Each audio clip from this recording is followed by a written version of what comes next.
Today we're stepping into a truly fascinating space. We're going to explore a deeply compelling text that challenges how we think about time, personal growth, and, well, the very fabric of reality itself.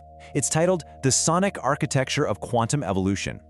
I want you to take a slow, deep breath and just kind of ground yourself for a minute, because we're about to look at a concept that blends quantum mechanics, personal evolution, and the profound power of sound. We're going to examine how vocal frequencies might literally entrain with our future selves. It's a huge idea, and we're going to break it down beautifully together. Okay, let's dive into this. The text kicks off with an incredibly striking poetic premise. There is a silence that lies beneath all things, and there is a song that rises from within it. This really sets the stage for everything we're about to uncover. You know, the author isn't talking about random notes or just humming a tune in the shower.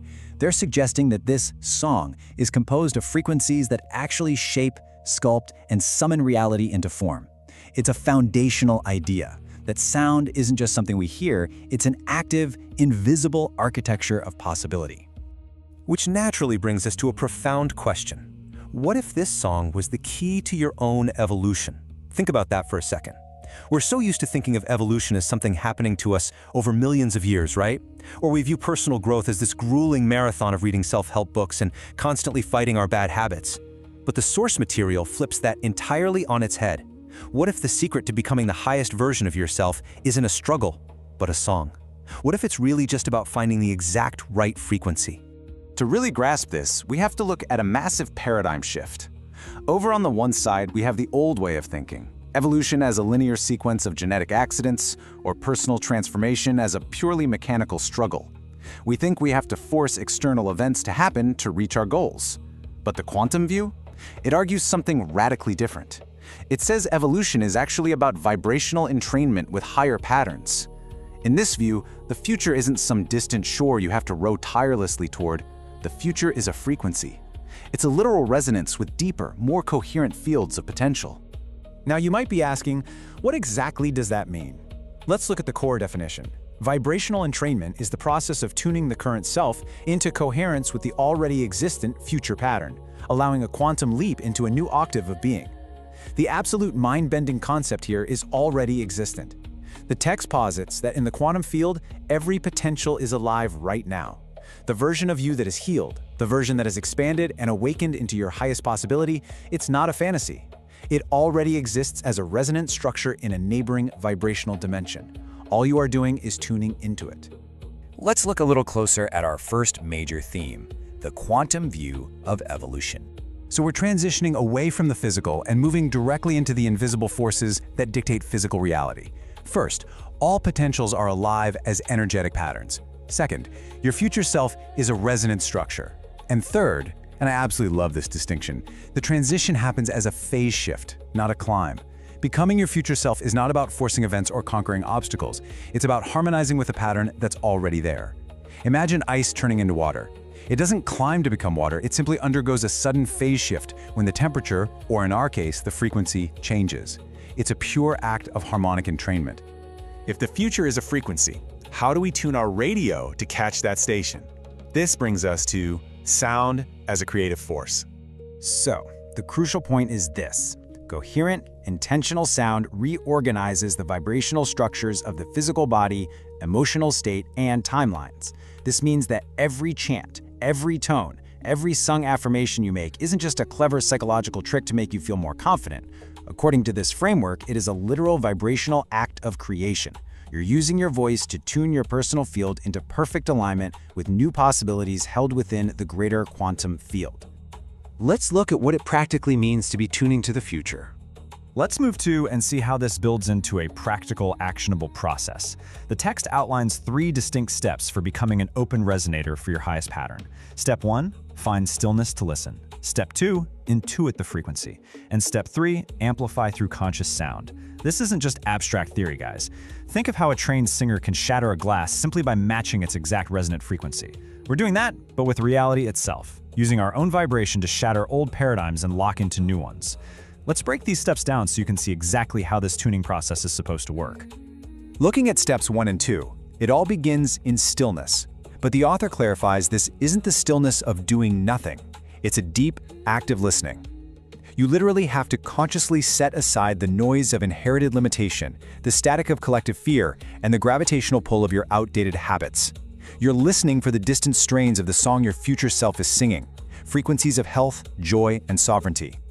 And how do you intuit it? Well, the text notes it's often sensed first, not as a sound in your ears, but as an emotion, a sudden flash of color, or a literal physical vibration right there in your chest or your belly. Once you sense that frequency, you move to step 3, amplifying it through conscious sound. This involves humming, toning, chanting, or singing long vowel sounds like ah, o, and e.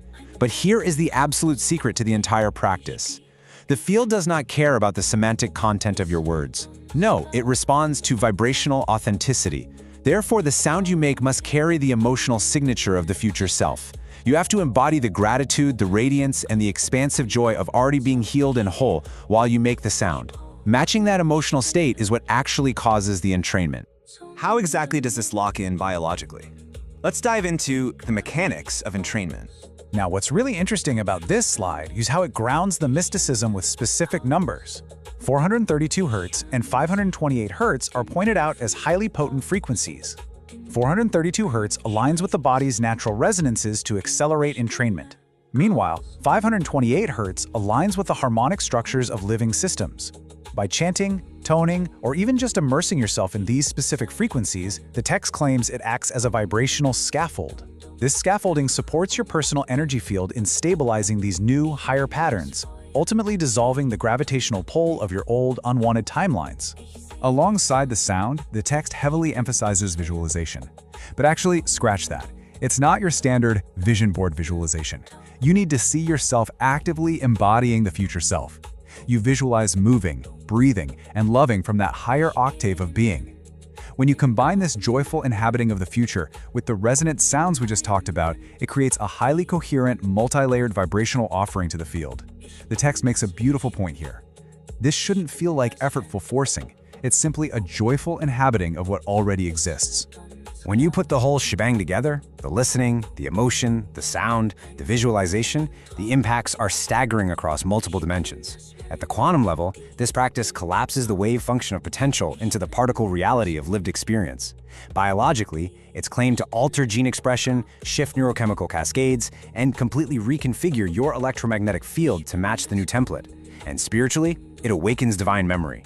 It reminds you that transformation is not something you achieve through grind and hustle, but something you allow, sung into being by your own conscious heart.